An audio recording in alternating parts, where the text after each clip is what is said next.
सर्वप्रथम मी या पाहणी दौऱ्यासाठी माझ्या माता भगिनी मोठ्या संख्येने उपस्थित झालात त्याबद्दल आपल्या सर्वांचं आणि सगळ्यात ज्येष्ठ नागरिकांचं माझ्या तरुण मित्रांचं मी स्वागत करतो.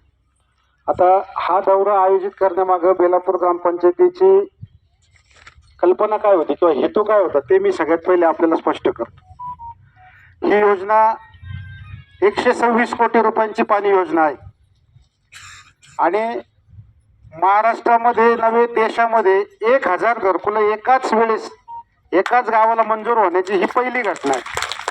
म्हणजे या दोन्ही गोष्टी बेलापूर आणि आयनाथपूरच्या ग्रामस्थांसाठी ऐतिहासिक आहेत आणि त्या ऐतिहासिक असल्यामुळं या कामांची पाहणी नागरिकांनी करावी. या कामामध्ये नागरिकांना काही सूचना करायच्या असल्या काही सुचवायचं असलं ते करावं आणि म्हणून आपण आजचा हा अभ्यास दौरा या ठिकाणी आयोजित केलेला आहे.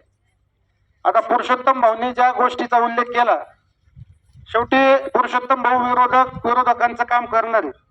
आपण या अभ्यास दौऱ्यासाठी ग्रामपंचायतीमार्फत ग्रामपंचायतीच्या सगळ्या 17च्या 17 सदस्यांना निरोप दिले होते. माझी तर अपेक्षा अशी होती की विरोधक या ठिकाणी येतील, व्हॉट्सअपला आपण काहीतरी लेख टाकता काहीतरी टाकता, प्रत्येक गोष्टीला आम्हाला उत्तरं देता येत नाही. तर आज ही संधी खऱ्या अर्थानं त्यांना उपलब्ध होती. शासनाचे अधिकारी देखील या ठिकाणी आहेत, घरकुलाच्या कामाला देखील शासनाचे अधिकारी त्या ठिकाणी असणार आहेत. जे पाणी योजनेचं काम करतायत त्या कंपनीचे ठेकेदारांचे प्रतिनिधी या ठिकाणी आहेत, त्याच पद्धतीने घरकुलच्या कामावरती देखील प्रतिनिधी असणार.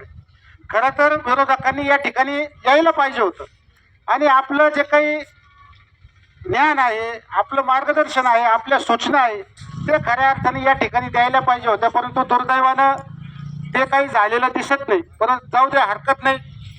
आज आपण या ठिकाणी आलेलो आहोत. आपल्याला हे जे काही तळ दिसते, आम्ही आपल्याला जे काही सातत्यानं सांगत होतो की ही 126 कोटी रुपयांची पाणी योजना पूर्ण झाल्यानंतर आम्हाला विश्वास आहे बेलापूर आयनाथपूरच्या वाड्या वस्त्या गावातलं कुठलंही एक घर देखील पाण्या वाचून वंचित राहणार नाही असा आम्हाला विश्वास आहे. आणि ही योजना पूर्ण झाल्यानंतर पुढे ही योजना 50-60 वर्ष बेलापूरच्या नागरिकांना दररोज फिल्टरचं पाणी देऊ शकेल एवढी ही परिपूर्ण पाणी योजना होणार.